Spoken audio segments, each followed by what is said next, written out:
Telefonia 2, Central Telefônica.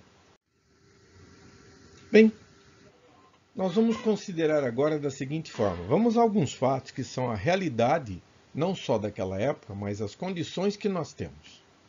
Primeiro, para dar um exemplo bem detalhado, eu vou considerar um sistema, ele não existe, é claro, ele é imaginário, ele é hipotético, mas onde nós tivéssemos apenas 4 telefones.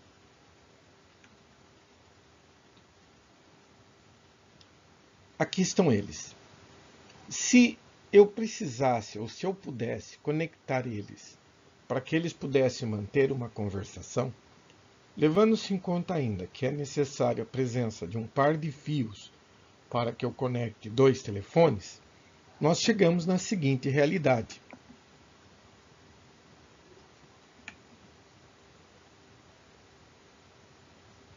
E aqui você pode observar que eu tenho, veja, por este par de fios daqui, eu consigo conversar com este cara daqui. Com este par de fios, eu falo com este. Com este par de fios, eu falo com este. Com este par de fios, esses dois conversam. Com este par de fios, esses dois conversam. E com este par de fios, esses dois conversam. É um exemplo pequeno para que nós possamos nos familiarizarmos com a realidade. Mas isto causa um efeito colateral. Observe, por exemplo, este telefone daqui. Cada assinante vai ter 3 pares de fios se nós estivermos trabalhando com 4 elementos na rede. Tudo bem? Por quê? Porque a conta é bem simples. Se você tem 3 elementos, para eu poder, considerando que eu seja o quarto, para eu poder falar com 3, eu preciso de um par de fios para cada assinante. Se são 200 assinantes, cada um deles tem 199 pares de fios saindo. A matemática é simples. É o número de telefones da rede menos 1. Isso no assinante. Mas a observação geral é que estariam circulando pela cidade 1, 2, 3, 4, 5, 6 pares de fios. Só que aí, para isto, nós teríamos a aparição de alguns problemas indesejáveis. Tem uma equação. Esta equação relaciona as conexões com o número de pares na rede. É o número de telefones vezes o telefone menos 1 por 2. Então, o número de pares, não de fios, de pares de fios. No caso do nosso exemplo com 4 telefones, eu preciso de 6 pares de fios na rede. Mas considere um exemplo mais pesado. E se fossem 200 assinantes? 19.900 pares de fios na rede. Mas 200 assinantes ainda é uma rede muito pequena para o padrão que nós enfrentamos nos dias de hoje. E mesmo assim, já seria trágico 19.900 pares de fios, atravessando a cidade e conectando os assinantes. Sem contar que se são 200 assinantes, cada um deles teria um quadro com 199 pares de fios, que corresponde a cada um dos outros 199, porque eu seria o do centésimo. Vamos considerar agora, para que você tenha uma visão mais ampla, 8 assinantes. Veja só, vou começar por aqui, ó. Para mim poder, eu teria estes fios aqui, são pares de fios. 1, 2, 3, 4, 5, 6, 7. Como este já fala com ele, aqui nós temos 6 mais 1, 7. 5 mais 2, 7. 4 mais 3, 7. 3 mais 4, 7. 2 mais 5, 7. 1 mais 1, 7. 1, 2, 3, 4, 5, 6 e 7.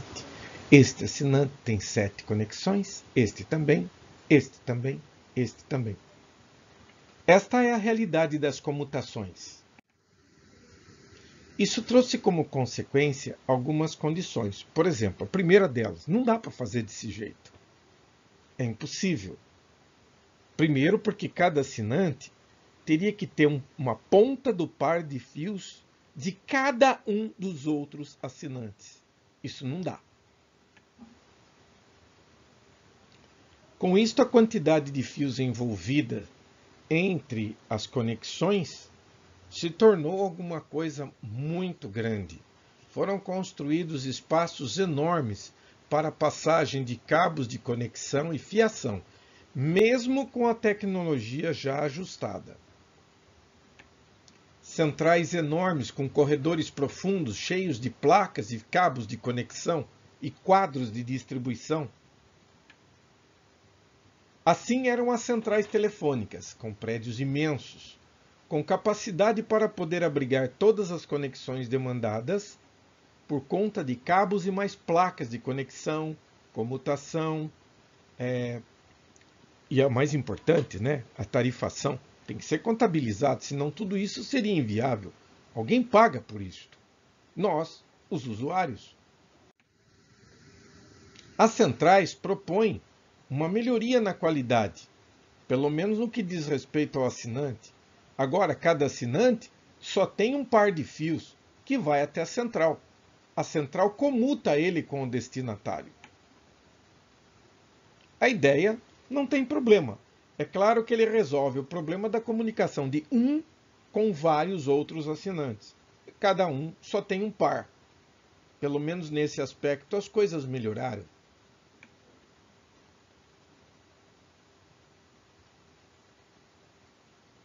Cada assinante se comunica com a central e, enviando através do teclado ou do disco decádico, enviando o endereço do destinatário, a central faz a comutação para ele. Então, par de fio, par de fio, par de fio, par de fio, par de fio, par de fio. De qualquer forma, cada assinante só tem 2 fiozinhos na própria casa. Mas a verdade é que o tempo foi passando e a quantidade de comutações começou a se tornar cada vez mais congestionada. Então, uma central só para atender todo mundo já não cabia mais. Para se criar novos espaços, era preciso criar mais de uma central. Então, aqui nós podemos imaginar desta forma.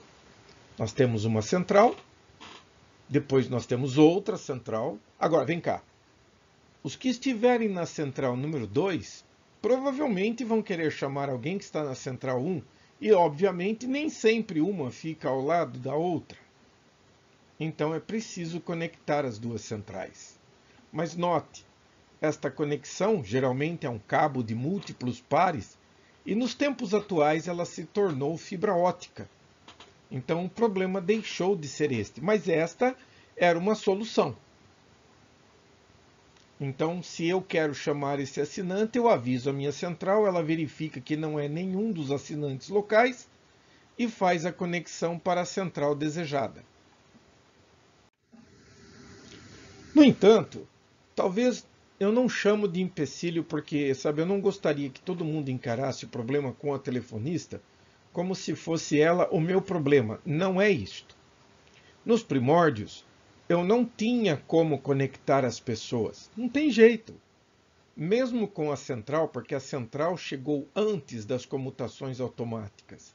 Ao invés de levar um fio para cada assinante daquele modo inicial, você tem 4 pessoas e cada assinante tem 6 pares de fio na parede da casa. Se são 200 assinantes, cada assinante tem 199 pares para acessar. A ideia foi conectar cada um desses assinantes em uma central, mas quem comuta é a telefonista. E por esse motivo, a telefonista ela tinha que participar do processo de conexão, e isso acabava com a privacidade. Tudo bem? Ou seja, é óbvio, pensa bem. Eu tenho uma operadora, que eu nem sei quem é, porque quando você tem 200 assinantes, tá certo? A última coisa que você vai imaginar é onde está a central, quem é que está atendendo naquele horário. Isso não tem sentido. Mas a telefonista, ela participava da conexão. E isso causava um certo embaraço. pelo fato dela estar presente em todas as conexões telefônicas, até porque ela precisava fechar e liberar linha quando alguém se desconectava. Ou ela tinha poder de suspender temporariamente uma conexão para alguma necessidade. Tipo, por exemplo, o usuário pediu um tempo, olha, eu derrubei um negócio aqui, segura para mim aí e tal. Ela tinha que saber como se suspender ligações. Pouca gente que enfrentou trabalhos de telefonia entendeu muito bem como é isto. Vou citar um exemplo clássico, pessoal, de uma chamada de PBX, que são centrais privadas. Quando eu chamava a telefonista, eu pedia para ela fazer uma ligação para mim para tal número externo. E ela me pedia um tempo que ela retornaria a conexão assim que ela conseguisse a linha para mim. Naquele momento, eu saí daquele departamento e deixei o aviso lá para o pessoal de que eu estava indo para um outro departamento. Então, quando ela conseguia a minha conexão e ela tentava chamar, alguém avisava. Ela não pode derrubar a conexão para conversar com o destinatário. Ela não podia simplesmente desconectar tudo e deixar tudo zerado. Olha que pena, o senhor não estava lá na sala, então fui obrigado a derrubar. Não. Ela sabe onde ele está. Então ela segura a ligação. Sim, existem circuitos eletrônicos que mantêm a conexão na central. E ela segura essa ligação. Aí ela vai localizar você e vai transferir para o seu local novo a conexão que ela estava pegando. Então a participação da telefonista é muito ativa. Tá ok? Muitas vezes eu tinha que falar com alguém, ela suspendia novamente a ligação, conectava no outro destinatário local, algum departamento, depois voltava para mim e depois ativava novamente o externo. Então tem todo esse movimento, esse trâmite, que normalmente fica na mão de uma telefonista. Pelo menos era assim. Só que o final dessa era aconteceu com o desenvolvimento do primeiro seletor eletromecânico, ou seja, quando você envia os dados através do disco, ele seleciona o usuário destinatário baseado nesses números da central. Mas para isso eu precisava ter esse dispositivo e isso aconteceu com o surgimento do seletor Strauger. O seletor Strauger é esse treco complexo aqui. Na realidade é até meio complicado de mostrar, mas se você pudesse observá-lo, é uma matriz de pontos. Aqui você tem um braço móvel, eu vou mostrar mais detalhes de uma forma simplificada, onde fica mais fácil de você compreender. Mas em cada linha eu tenho daqui a aqui 10 assinantes, daqui a aqui 10 assinantes, e tenho em cada lado mais 10 linhas. E eu tenho um eixo móvel na vertical e na horizontal. Então, mecanicamente, eu me desloco conforme a quantidade de impulsos recebida.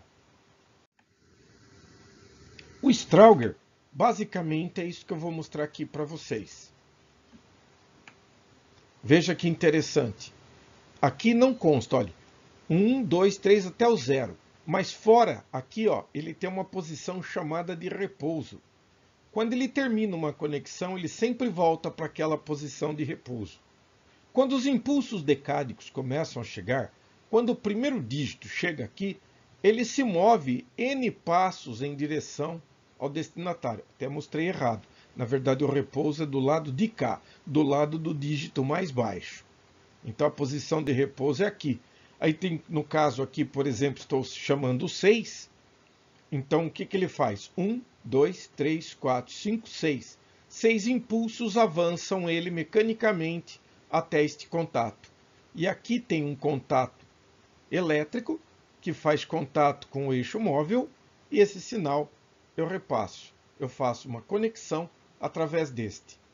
Isto evita a intervenção da telefonista na seleção do destinatário. Mas há alguns problemas. Vou mostrar aqui um exemplo prático que fica mais elucidativo.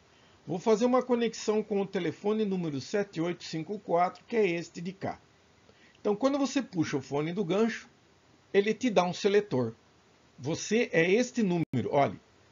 1, 2, 3, 4, 5, 6, 7, 8, 9, 0.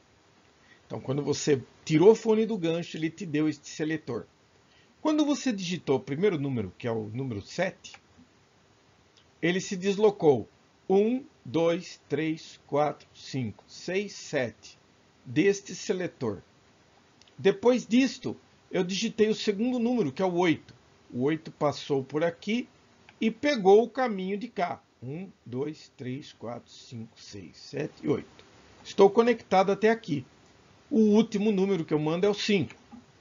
Então ele se conecta por aqui em outro conjunto de seletor. 1, 2, 3, 4, 5. O próximo dígito é o 4. 1, 2, 3 e 4, que é onde está conectado o outro telefone. Estes intermediários fazem parte do núcleo da central, tá ok? Existe uma matriz de pontos, na verdade. Então isso daqui, pessoal, era como era feita a automatização. Só que eu quero que você note uma coisa. Cada um destes seletores tem capacidade visual para 10 elementos.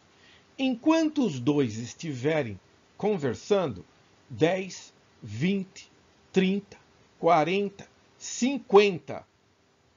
50 menos 1, 2, 3, 4 e 5. 45 conexões deixaram de ser feitas porque muitas vezes o sinal de ocupado não significava necessariamente que o meu destinatário estava fora do gancho ou em outra conexão. Se este seletor não estivesse disponível, por exemplo, eu nunca conseguiria chegar até o meu assinante. Então não era raro você telefonar para alguém, dá ocupado, você insiste de novo, dá ocupado, você insiste de novo, dá ocupado, até que finalmente você consegue fazer uma conexão. Então a central tinha esta limitação. Assunto a ser discutido futuramente. Mas veja, todo esse equipamento ocupado para que dois assinantes pudessem conversar. Central de centrais. Com a evolução do processo do Stroger, a tendência foi que a coisa começasse a tornar-se um nível sistêmico. Ou seja, já não é um problema de 1 com 1, de 2 com 2, de 10 assinantes, de 20 assinantes, mas de milhares. Então agora se tornou um processo que requer estudo de tráfego telefônico para evitar congestionamento, porque enquanto uma conexão não é completada, ninguém é cobrado. Você só paga quando o usuário do outro lado atende. Aí vocês estão pagando o uso da central. Existe uma tarifa básica que supostamente cobre o tempo que você tentou e não conseguiu, mas essa tarifa é muito... ela não tem um valor muito importante no contexto. É uma assinatura mensal de cada assinante. O Stroger facilitou. Tirou a conexão de mãos humanas para colocar na forma de máquinas. Então agora as conexões não tem ninguém entre você e o destinatário. Resolveu uma parte do problema, mas agora nós temos um problema de tráfego telefônico que envolve sistema. Então, finalmente nós começamos a aparecer com algumas soluções. Uma delas é a chamada central, que une centrais. Esta central é denominada de tandem. Então, muitas vezes, ela serve não só para atender usuários locais, mas ela tem capacidade para conectar centrais. Então, atualmente, é claro que isso aqui não é viável da forma que ela está aqui. Existem vários caminhos alternativos, outras centrais, que oferecem possibilidade de conexão. Como eu disse, se tornou um processo sistêmico. É preciso ter alternativas. Quero fazer algumas considerações sobre o Stroger. A coisa ia até certo ponto, funcionava. Mas o Stroger tem alguns problemas que precisam ser considerados. Primeiro, para mudar o número de um assinante, se você relembrar o modelo original mecânico, ele é bem complexo. Você não tem 2 ou 3 desses, você pode ter centenas, talvez milhares desses dentro de uma central. Para você mudar um assinante, É um processo bem complexo. Também temos um outro problema, fazer expansão. Como, quando e quanto custa? Não é raro naquela época, não foi raro naquela época, né? Não foi. Não foi raro naquela época você ter limitações. Por exemplo, haviam períodos de expansão. Você se inscreve e pelo número de inscritos eles determinam se vale a pena ou não ampliar. É lamentável, não tinha telefone para todo mundo. Era o que eu podia fazer, porque senão se tornaria inviável. Como é um processo mecânico, ele tem um eixo que tem que subir 10 linhas pelo menos, então o eixo que se move na vertical precisa de uma lubrificação muito bem controlada. Imagine você ter uma estação onde você tem pelo menos uns 300 desse e você precisa ter uma equipe para garantir que todos estejam lubrificados e em funcionamento, porque do contrário estou perdendo dinheiro. Uma conexão não completada não é paga. E outra coisa, como se trata de um contato móvel, quando o eixo se move se deslocando pelos contatos conforme os impulsos, ele vai ter um desgaste por abrasão. Consequentemente, os contatos com o tempo apresentam problemas e requer passagem por manutenção. Outro problema é o seguinte: como ele possui os seletores numa base decimal e o descanso fica do lado do 1, ele desgasta prematuramente os seletores dos primeiros algarismos.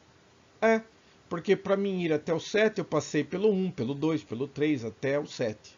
Para ir no 6, a mesma coisa. Então os que mais sofriam desgastes eram os algarismos básicos, 0, 1, 2 e até 3. Mesmo assim, ele prevaleceu até a chegada do sistema crossbar, que é de barras cruzadas, e que permitiu que as chamadas pudessem ter o sigilo desejado e a qualidade de conexão desejada com manutenção mais simplificada. Não menos importante, mais simplificada. O próprio seletor crossbar, eu consegui esta foto no próprio site da... Opa, fugiu o nome. Mas este aqui é o Lars Ericsson. É isso aí, na Ericsson. Este é o cara que implantou as centrais crossbar. E aqui estão as barras cruzadas. Você aciona uma barra na vertical, uma barra na horizontal e o movimento de cada uma delas produz um ponto de conexão. Quem apresentou essa ideia pela primeira vez foi Reynolds. E o Reynolds, ele forneceu e liberou o contato de patente e os direitos para a Bell Telefone, que é o original. Mas mesmo assim, alguns anos depois, em 1954, Lars Ericsson desenvolveu um sistema de comutação de barras cruzadas que foi implantado em muitos países e se expandiu até meados dos anos 80 com a chegada de sistemas de comutação digital.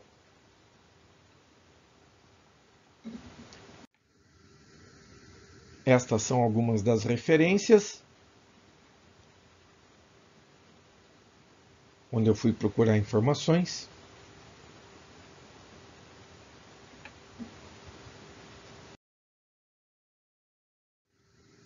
Muito obrigado, pessoal. A gente se vê na próxima.